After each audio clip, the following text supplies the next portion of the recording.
19वां अध्याय एकादशी कुबेर का परिचय। ब्राह्मण जी ने कहा, जब मेरा पहला पदकल्प हुआ था तब उसमें मेरा मानस पुत्र पुलस्त्य से विश्वा का जन्म हुआ, जिसके एक वैश्वन नाम का पुत्र हुआ, जिसने अलंकापुरी को भोगा और उग्र तप द्वारा शंकर जी की आराधना की। उस समय मेघवाहन कल्प प्रारंभ हुआ था। तब अलंकारिपुरी अधीश्वर के उग्र तप को देखकर शंकर जी प्रकट होकर उसे साक्षात दर्शन देने आए। तो उसने कहा कि हे शिव जी, आपके अप्रेरित तेज से मेरे नेत्र बंद हो गए हैं, अतः अपने चरण कमलों के दर्शनों की सामर्थ्य मेरे नेत्रों को दीजिए।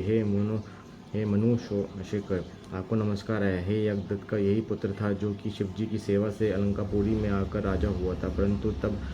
परंतु जब उसने शिव जी के साथ पार्वती जी को देखा तो उनके प्रति उसने क्रूर दृष्टि की।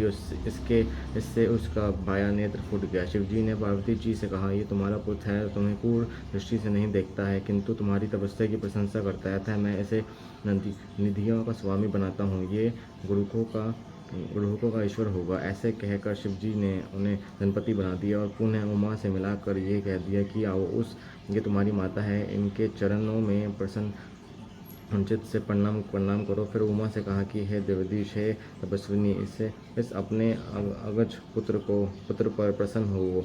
जब जगदम्बा पार्वती प्रसन्न हो यज्ञदत्त के उस पुत्र से बोली, हे वत्सव, तुम्हारी शिवजी में सर्वदा निर्मल भक्ति होवे, परंतु तुमने जो अपने बायां नेत्र से तिरछे होकर मुझे देखा है, इससे तुम्हारा बायां नेत्र तो नहीं रहेगा, किंतु देव ने तुमको वर दिया है, उसके अनुसार तुम कुबेर बनकर रहो। फिर तो महादेव जी ने उसे नदेश्वर नामक स्थान में कुबेर बनाकर प्रवेश करा दिया और स्वयं उसकी अलकापुरी नामक महानगरी के समीप में ही अपना कैलाश नामक स्थान नियत किया।